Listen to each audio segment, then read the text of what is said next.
My brother Kirk produced a 4-page will at our mother's funeral, named himself executor, announced the $2.1 million sale of her homestead, touched his class ring, and smiled at the congregation.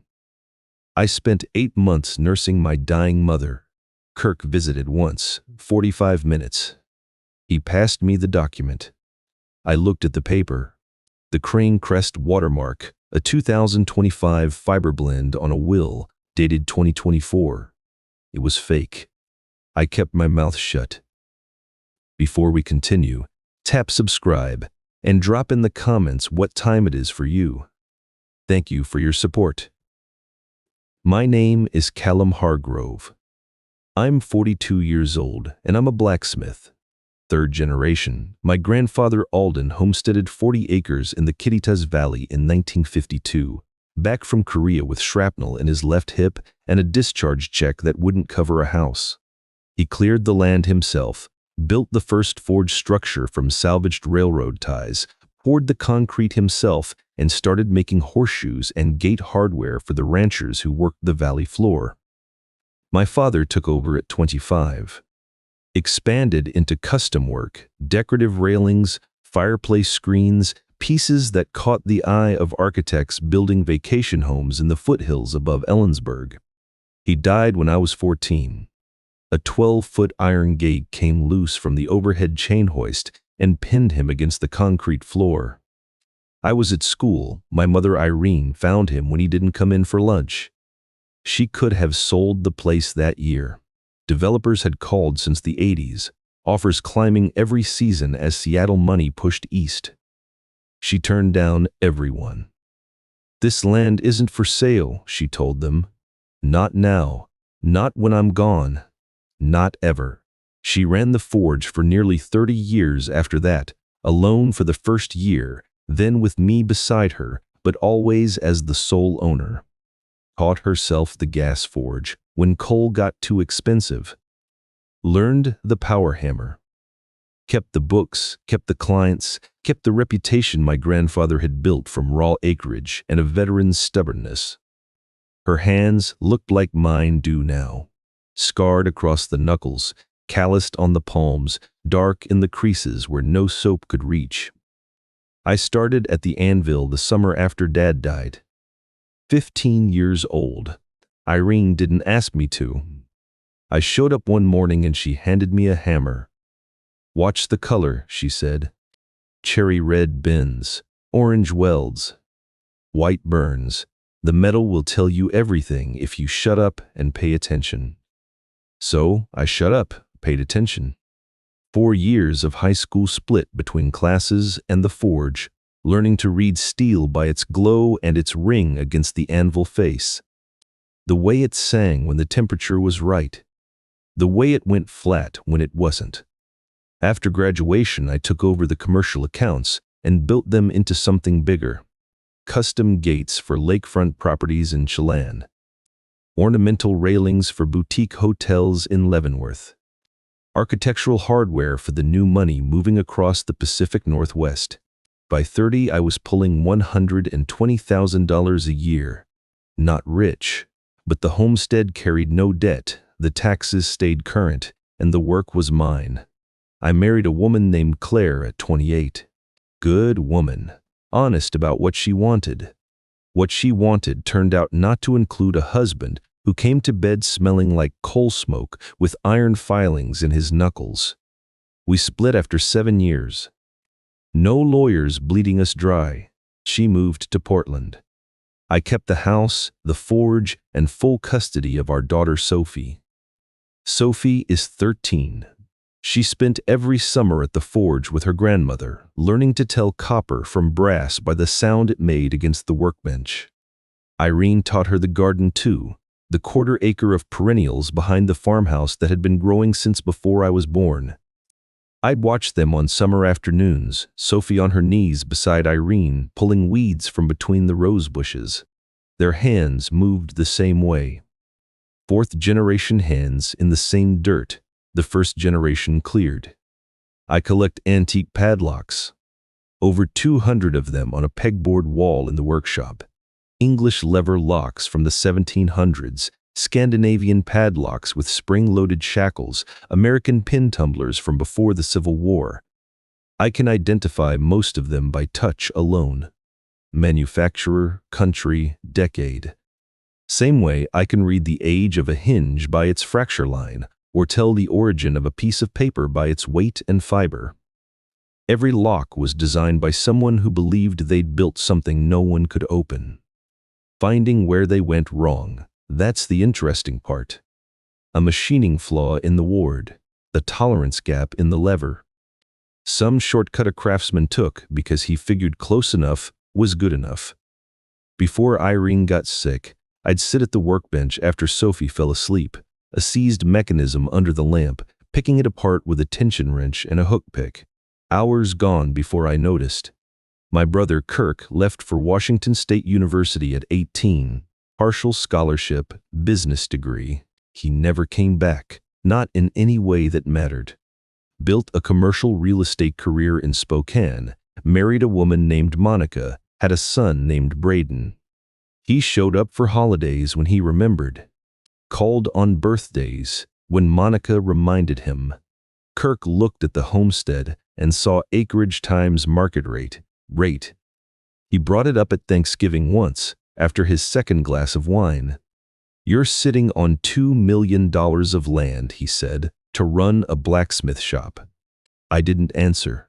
I poured another glass of water and drank it. When Irene was diagnosed with pancreatic cancer, I converted the farmhouse den into a hospital room the same week. Rented a medical bed, an oxygen concentrator, a rolling cart for medications. I built the schedule around hers, morphine on a 4-hour rotation, vitals every 2 hours, meals when she could keep them down.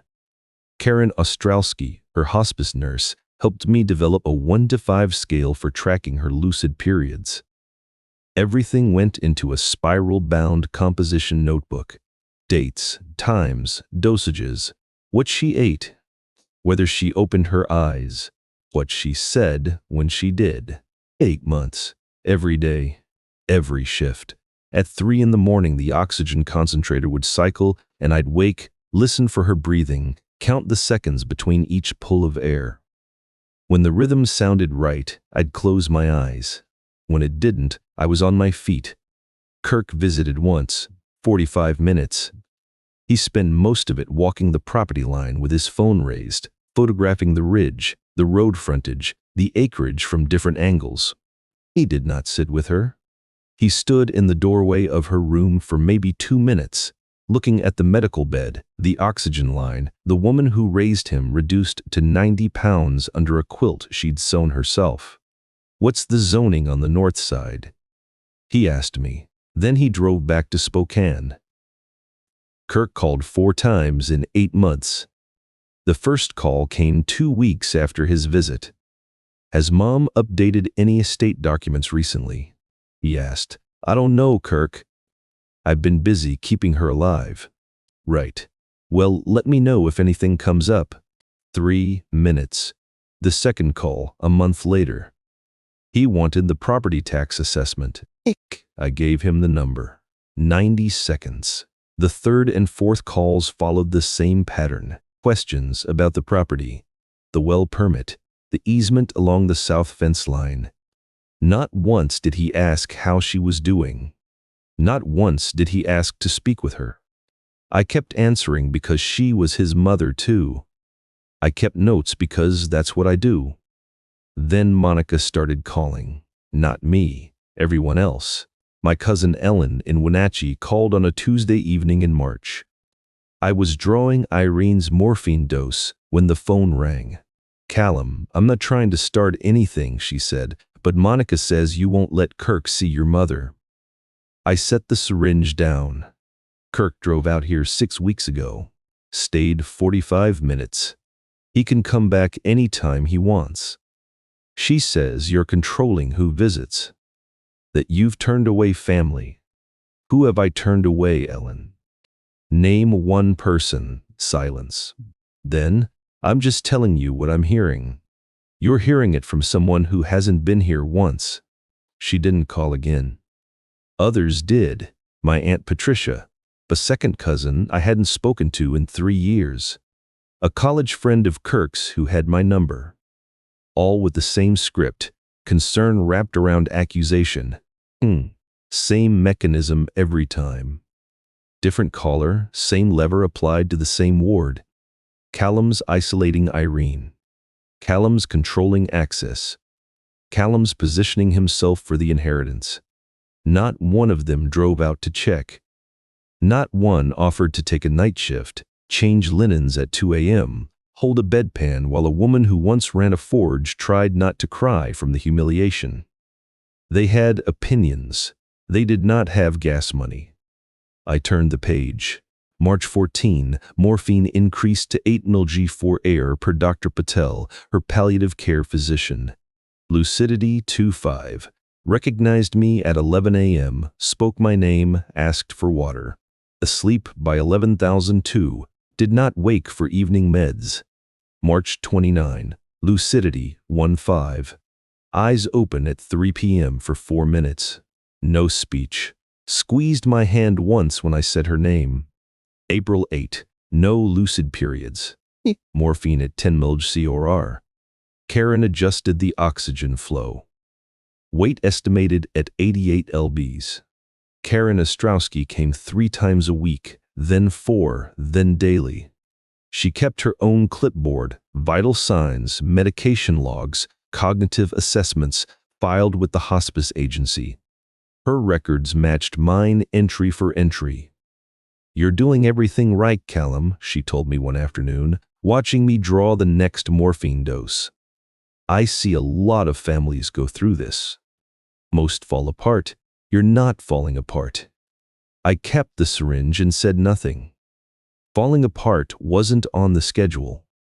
The nights were the worst. After Sophie went to bed, the house went quiet in the wrong way. Floorboards creaking, the oxygen concentrator cycling, hiss, pause, hiss.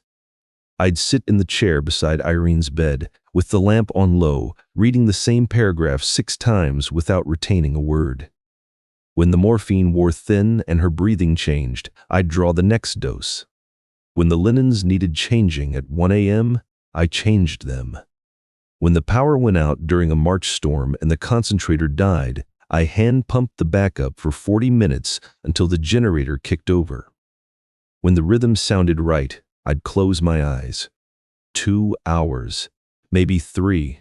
When it didn't, I was on my feet. No one called during those hours. Not Kirk, not Monica, not the relatives with their second-hand concerns. Then Monica upgraded the campaign. My cousin Ray called in mid-April, halting and apologetic. "Look, I don't want to be in the middle of this," he said, "but Monica told Patricia that you might be having Irene sign things. Legal papers, while she's on the morphine." I gripped the phone. "Irene hasn't signed anything in 2 months. She can't hold a pen. I'm just passing it along." Then pass this along. Anyone who wants to see what's happening here can drive out and look. The door is open. It has always been open." He mumbled something about not meaning offense and hung up. I set the phone on the counter and stood there. Monica had never met my mother's hospice nurse, had never read a page of the logbook, had never sat in that room and listened to the breathing slow. But she was building a story from 200 miles away. 3 weeks later, Karen had finished her evening check and gone home.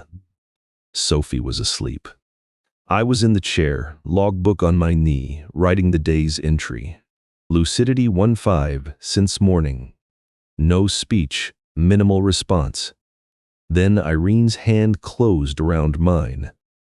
Not the weak flutter I'd grown used to. A grip. Her fingers locked on my wrist with a strength that didn't match the woman in the bed. I looked up. Her eyes were open, clear, fixed on my face. "Callum," her voice was thin, but the words came without hesitation. "The forge stays with the son who stayed. You hear me?" "I hear you, Mom. Promise me." "I promise." "It stays in the family." Her fingers loosened. She closed her eyes. Her breathing eased back into the morphine rhythm, and within a minute she was gone again, sealed behind something I couldn't pick open, couldn't heat until it gave. I sat with her hand in mine for a long time. Then I opened the logbook and wrote, May 2, 9:47 p.m. Lucidity 5:5. Full awareness, clear speech, strong grip. Irene stated, the forge stays with the son who stayed. I promised the homestead remains in the family. Lucid period, approximately 90 seconds. She never scored a 5 again. Community Church of the Valley held 120 people on the morning we buried my mother. Cold morning light through plain glass windows. Funeral flowers on the altar.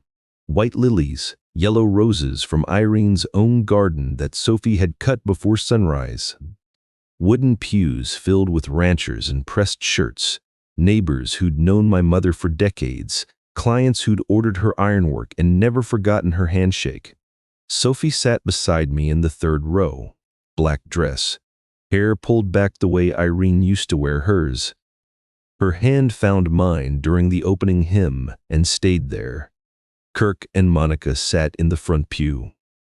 Kirk in a tailored sport coat, open collar, the Breitling catching light every time he adjusted his cuff. Monica in black, posture exact, watching the altar with the expression of a woman attending a business function. Pastor Hendricks spoke for 12 minutes.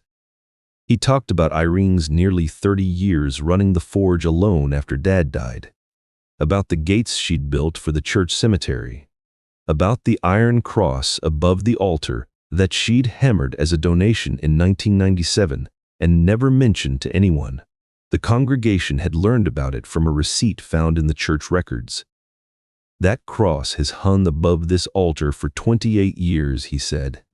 The cemetery gates she built will stand long after every one of us is gone. Irene Hargrove knew that. Well, then Kirk stood up. He walked to the podium with the ease of a man who'd given 1,000 presentations. You adjusted the microphone, scanned the room, making eye contact with people in different sections, the practiced sweep of someone working an audience. Thank you all for being here, he said. Mom would have hated this much attention. Polite laughter, a few nods. He reached into his jacket and produced a folded document. 4 pages, cream-colored stock. Mom left clear instructions about what she wanted for the family and for this property, he said. She named me executor of her estate, and I want to honor her wishes by being transparent with this community. He unfolded the pages. His thumb moved to his class ring and turned it once. The tell I'd watched for 30 years. The homestead has been appraised at $2.1 million. Cascade Ridge Development has made a fair offer. Mom understood that freeing the family from this obligation was the right thing to do. Every rancher in this room had heard her say those words. This land isn't for sale. Not now. Not when I'm gone. Not ever. Kirk was betting none of them would say it out loud. Not here. Not today. The pew beneath me went hard. Sophie's grip tightened. Callum will receive Mom's personal effects and a bequest of $50,000, which I think reflects her gratitude for his help during her illness. His help. 8 months. Every day. Every 3 a.m. morphine dose. Reduced to help. Kirk smiled. The broad, white, practiced version. Tucked the document back into his jacket and returned to the pew. Monica gave him a small nod. Around us, the congregation shifted. I heard it. Not words, but the creak of bodies adjusting, the rustle of fabric as people turned to look at neighbors. Harold Went, who'd ranched the adjacent property for 40 years, stared at the back of Kirk's head with his arms crossed. Diane Pratt, who'd bought Irene's first custom gate in 1999, pressed her lips together and looked at the floor. Why, no one said anything. It was a funeral. You don't make a scene at a funeral. After the service, people filed past with handshakes and half sentences. Sorry for your loss. She was a good woman. Let us know if you need anything. Sophie stood beside me and accepted each one with a nod that was pure Irene. Kirk caught my arm in the parking lot. The smile was gone. His voice dropped low enough that only I could hear. I know this is a lot to process, he said. But before you do something emotional, I want you to think about something. I waited. Lawyers cost money. You've got, what, 40,000 in savings? A probate contest runs 6 figures, 2 years minimum, and Sophie gets dragged through depositions, courtroom appearances, family testimony. He paused, gave me time to do the arithmetic. Is that forge worth more than your daughter's stability? I looked at him. His pale blue eyes were flat. No heat in them, no grief. This wasn't grief or guilt or even greed in the moment. This was a speech he'd rehearsed. He'd anticipated my objection and built a countermeasure, the way he'd build a sales rebuttal. He reached into his jacket and pressed the folded will into my hand. Read it over. It's all in order. Drive safe, Kirk, I said. He held my gaze for 3 seconds. Then he straightened his sport coat and walked to his car. Monica was already inside, engine running. Sophie and I drove home without speaking. The will sat folded in my jacket pocket, its weight pressed against my ribs. That night, after Sophie was asleep, I walked to the forge. The fire was banked, but still throwing orange light across the workshop, the same light I'd worked under for 20 years, reading steel by its color, checking welds for hairline fractures, examining materials for defects invisible under any other kind of light. I unfolded the will and held it up to the fire. The paper was Crane Crest bond stock. I ran my thumb across the surface, the cotton linen weave, the tooth of the fiber against my skin. I recognized the weight, the texture, the blend, the same way I could identify a Scandinavian padlock by the spring in its shackle. But the watermark was wrong. Crane Crest had introduced this interlocking CC pattern in their spring 2025 line. New fiber blend, new security thread. I'd ordered a ream of it 2 months ago for client invoices and noticed the packaging change. The will was dated 2024. The paper it was printed on didn't exist until 2025. I folded the document and put it back in my jacket. Stood in the forge for a long time, the padlocks on the pegboard wall catching orange light in rows, 200 mechanisms built by people who thought they'd built something no one could open.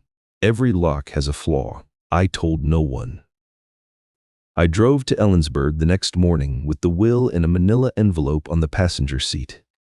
Rachel Okonkwo had handled 2 estate disputes for ranching families in the valley and won both without going to trial. Her office sat above a hardware store on 3rd Avenue. 1 room, 2 filing cabinets, a desk buried in casework. She was 46. I placed the will on her desk and pointed to the watermark. Crane Crest bond stock, I said. They introduced this fiber blend in spring 2025. The will is dated October 2024.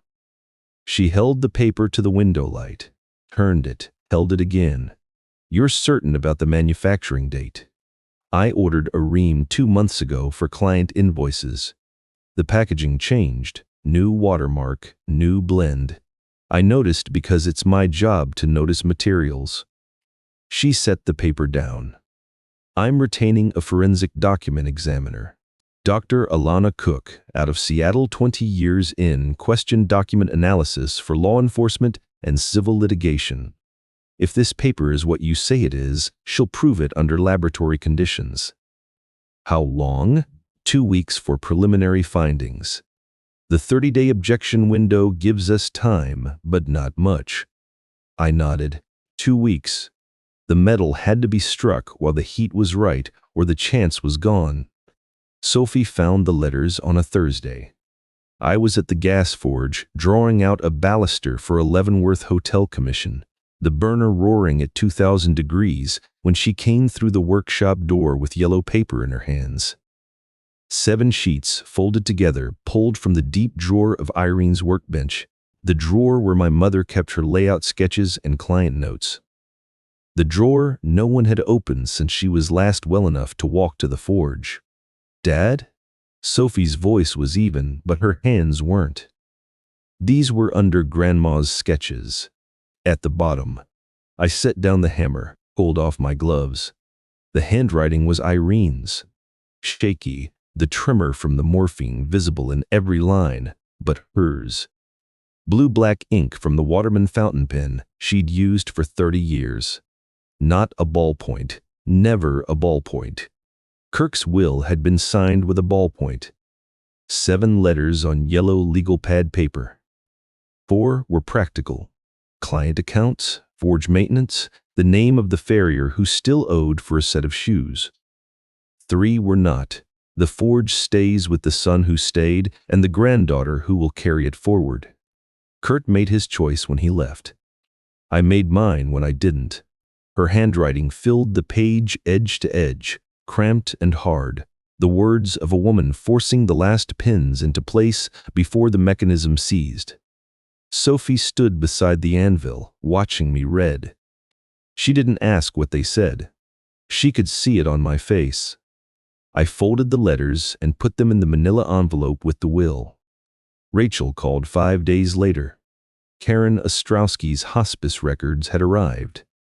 She read me the entry for October 14th, the date the will claimed to have been signed. Patient unresponsive since early morning. Morphine drip increased per physician order. No lucid periods recorded. Cognitive assessment, unable to evaluate. Patient non-communicative. Karen's records matched my logbook entry for entry. My mother could not have reviewed or signed a legal document that day. She couldn't open her eyes. Rachel had more. She'd traced the will's drafter through the filing records. Marjorie Feltz, estate attorney, small practice in a Spokane strip mall.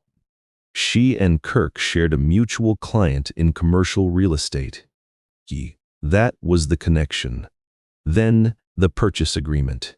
Cascade Ridge Development, LLC. Addressed to Kirk, not to the estate, not to my mother, not to both brothers. Dated September 2024, 8 months before Irene died. Kirk had been negotiating the sale of her home while she was still alive in it. He photographed the property during his visit, I said. The 45 minutes. He was walking the property line with his phone. For the developer's appraiser, Rachel said. That's what we'll argue. Dr. Cook's report arrived by courier on day 22. Rachel read me the summary over the phone. The crane crest watermark contained a security fiber not introduced until the manufacturer's 2025 production run. Chemical analysis of the paper's cotton-linen composition confirmed the blend did not match any crane crest product available before January 2025. The will's claimed date of October 2024 was, in Dr. Cook's language, physically impossible given the material evidence. The signature analysis went further. Stroke pressure was uniform, no tremor, no hesitation, no variation in pen speed. Irene's verified signatures from the same period showed motor degradation consistent with her medical records.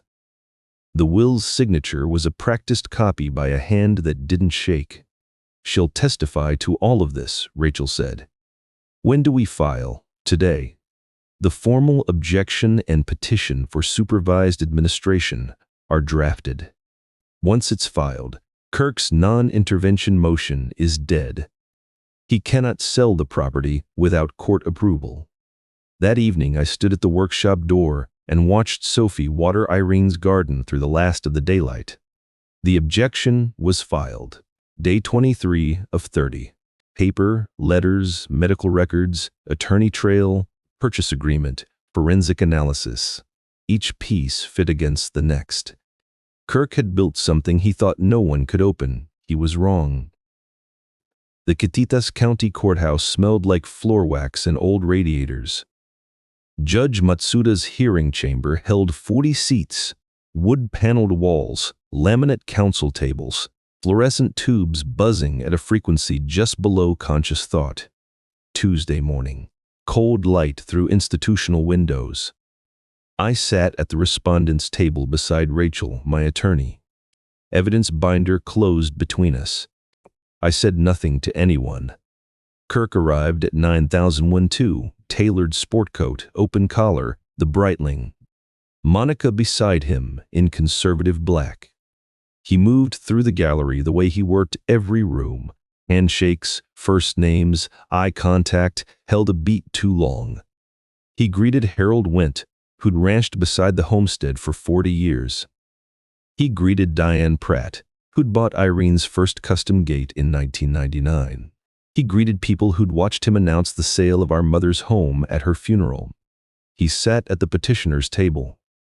His attorney, a Spokane litigator named Devin Marsh, organized files with the efficiency of a man billing $400 an hour. Kirk adjusted his cuff, touched his class ring, scanned the gallery the way a man scans a room when he still believes he owns it. 40 observers. I recognized most of them from the church. Dr. Alana Cook, the forensic document examiner Rachel had retained from Seattle, took the stand first, mid-50s, reading glasses on a chain, gray suit. She placed her materials on the witness ledge and waited. Rachel walked her through it. The crane crest bond stock, the cotton linen fiber blend, the interlocking CC watermark with a security thread introduced in the manufacturer's 2025 production run. The paper used in this document was not manufactured until January 2025 at the earliest, Dr. Cook said. The will claims a signing date of October 14, 2024. She placed a microscopy image on the overhead display. Fiber structure magnified 400 times, the security filament glowing under ultraviolet. This filament does not appear in any Crane Crest product prior to their 2025 line. I obtained manufacturing records and production samples directly from the company. The comparison is definitive. Marsh stood for cross-examination. 3 angles: contamination, mislabeling, alternative sources. Dr. Cook dismantled each with the calm of someone who'd testified hundreds of times. Could the manufacturer's records be in error? Marsh asked. I tested the physical sample against their production archive. The chemical composition matches their 2025 blend and does not match any prior year. The records are secondary. The paper itself is the evidence. Kirk's smile was gone. His thumb moved to the class ring and stayed there. Karen Ostrowski, Irene's hospice nurse, took the stand next. Rachel asked her about October 14, 2024. Mrs. Hargrove was unresponsive from early morning, Karen said. The morphine drip had been increased per her physician's order. I arrived at 10 and stayed until 2. She did not open her eyes. She did not speak. She showed no sign of awareness. Could Mrs. Hargrove have reviewed and signed a 4-page legal document on that date? No. She could not hold a pen. She could not focus her eyes. She was not capable of any intentional motor activity. Rachel entered the hospice records alongside my care logbook. The entries matched. October 14th, unresponsive since 6 a.m. morphine at 10 mg. No lucid periods, did not open eyes. Then the purchase agreement. Rachel placed it on the overhead. Cascade Ridge Development LLC, dated September 2024, addressed to Kirk Hargrove. Not the estate, not both brothers. Kirk. This document predates Mrs. Hargrove's death by 8 months, Rachel told the judge. The sale was not a post-death opportunity. It was arranged while Irene Hargrove was alive and dying in her own home. Kirk's attorney objected. Judge Matsuda overruled. Kirk's hands were flat on the table. His right thumb moved to the class ring and turned it twice. Then a name I did not expect. "We call Braden Hargrove," Rachel said. I turned. The chamber door opened and Kirk's 16-year-old son walked in. Button-down shirt pulling across his shoulders, borrowed or outgrown.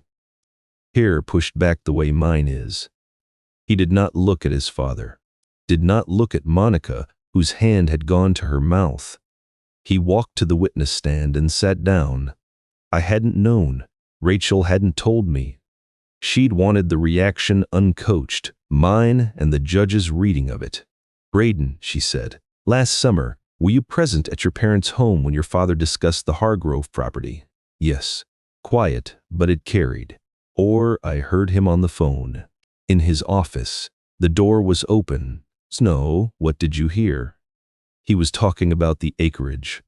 The price. He said Grandma wouldn't last past spring and they needed the paperwork ready before anyone could contest it. The gallery went still. No coughing. No shifting. 40 peepees sat like they'd been pinned to the wood. Kirk's face lost its color. I watched it happen, from the edges inward, the surface going pale the way iron does when you pull it from the fire, cold on the outside, still hot at the core. Monica reached for his arm. He didn't move. Braden stared at the wall behind the judge. His hands gripped the edge of the witness box. 16 years old. His hands hadn't stopped shaking since he sat down. Judge Matsuda removed her reading glasses. "Based on the testimony and evidence presented, I find that the document offered as the last will and testament of Irene Hargrove is a forgery. The will is invalidated. The petition for non-intervention powers is denied."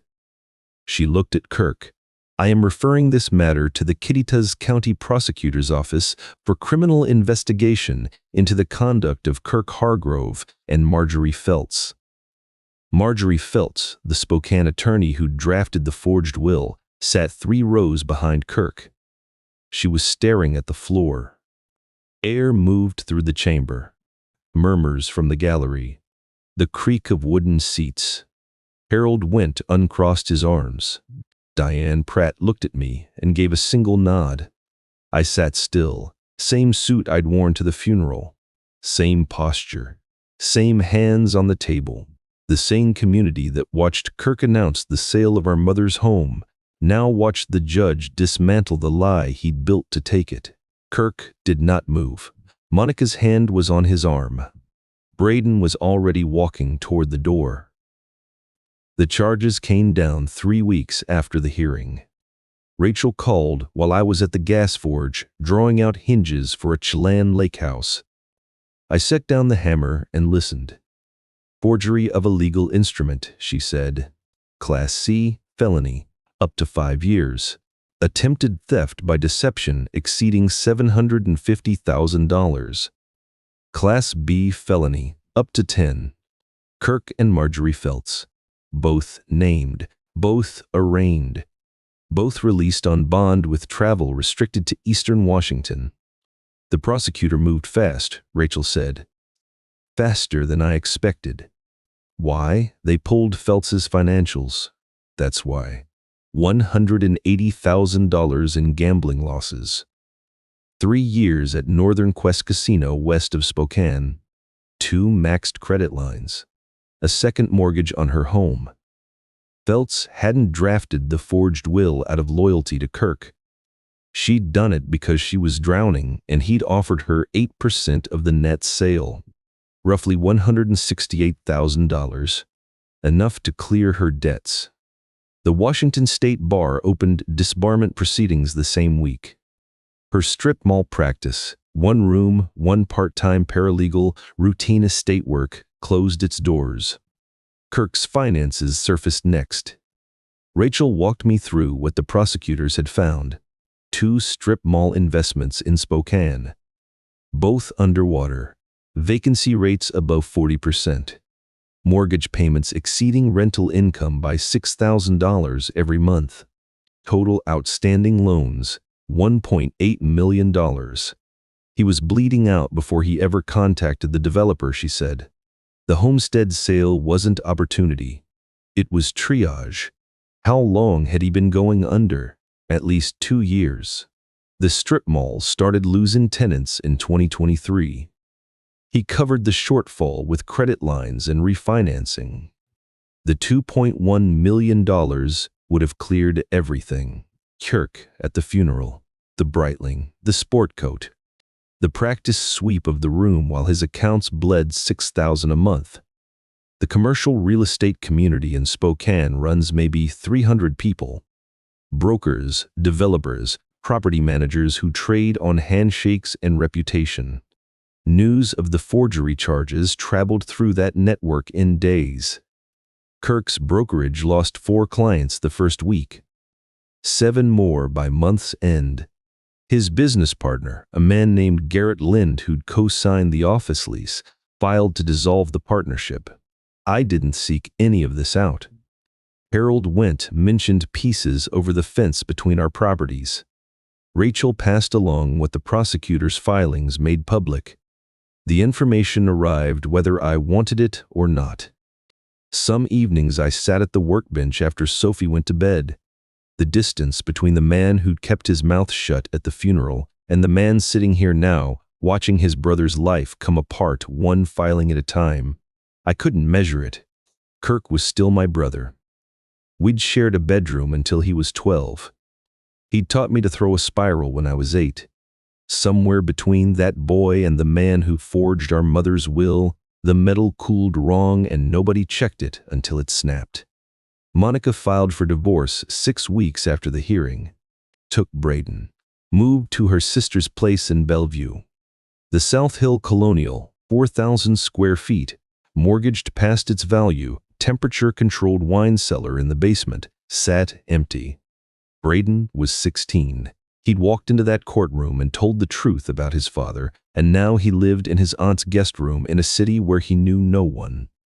Braden stayed with me longer than Kirk did. Cascade Ridge Development withdrew their offer the day the criminal referral went public. 1-paragraph letter to Rachel's office. No further interest. The 32 lots and the commercial center that would have replaced the forge and the farmhouse and Irene's garden, gone. Gone. Feltz broke first. Her attorney contacted the prosecutor in August. Full cooperation. She provided the drafting timeline, the emails, the original fee agreement, handwritten on a legal pad in Kirk's handwriting, specifying her 8%. She gave them everything, Rachel told me. His exposure just doubled. I was at the workbench when she called. An 1880s Scandinavian padlock, seized solid, the spring mechanism fused with a century of corrosion. 3 evenings on it so far. What happens to him? I asked. Combined charges put the guidelines at 3 to 7 years. With Feltz cooperating, the prosecutor will push the high end. I set the padlock down. My brother. The boy who left at 18 and never came back. The man who photographed our mother's land while she died in the next room. Who touched his class ring when he lied. Who built a life from borrowed money and borrowed taste. 300 bottles of wine when I'd never seen him drink anything but bourbon at a family table. A watch purchased on credit. A house that belonged to the bank. All of it going to auction. The Breitling, the wine collection, the Colonial on South Hill. Creditors and attorneys picking through what was left. The same neighbors who'd sat in those church pews and heard Kirk announce the sale of our mother's home had watched the judge throw out the will. Now they watched the rest come down. Harold Went leaned on the fence one afternoon while I was driving new cedar posts along the property line. Fresh sawdust on my gloves, the smell of turned earth. Saw the auction notice in the paper, he said. The wine collection alone took up half a column. I drove the next post and said nothing. Kirk pled guilty in late September. Rachel called with the terms. 3 to 7 years. 40 acres, the forge fire burning. Kirk facing sentencing in October. The land he'd tried to sell for $2.1 million held the same ground it had held since 1952, when a man with shrapnel in his hip poured concrete and started building something that was never for sale. Before we go further, please like and tell me, 1 to 10, how's my revenge so far? I want to know. 6 months later, the forge fire burned the same color it had burned for 70 years. I drew a scroll bracket from the gas forge and set it on the anvil. Orange heat. The hammer fell and the iron moved, the ring carrying across the yard. Same rhythm my grandfather had started. The anvil, the concrete floor he'd poured with shrapnel still working its way through his hip. Sophie stood at the second station, filing the rough edges off a set of cabinet pulls she'd shaped herself. 14 now. Taller than her grandmother had been. Her hands moved the way Irene had taught her in the garden. Pressure applied right, no wasted motion. Braden showed up in June with a duffel bag and a bus ticket from Bellevue. 16, Kirk's son. I'd given him my number after the hearing, and he'd called 3 days before to ask if he could come. Get here when you're ready, I told him. He was at the anvil by his second morning. I started him the way Irene started me, hammer in hand, a length of mild steel, and one instruction. Watch the color, I said. Cherry red bends, orange welds, white burns. Hit the metal when it was ready, waited when it wasn't. By mid-July, he was drawing tapers clean enough to sell. Some evenings after the forge cooled, I'd walk behind the farmhouse and find Sophie in the garden. Roses Irene had planted before I was born. Kitchen herbs along the flagstone path I'd laid at 16. Sophie on her knees in the dirt, pulling weeds the way her grandmother showed her, 4th-generation hands and soil, the 1st generation cleared. The night before Braden went back to Bellevue, I hung the restored padlock on the workshop wall. English lever lock, 1840s, seized solid when I'd bought it.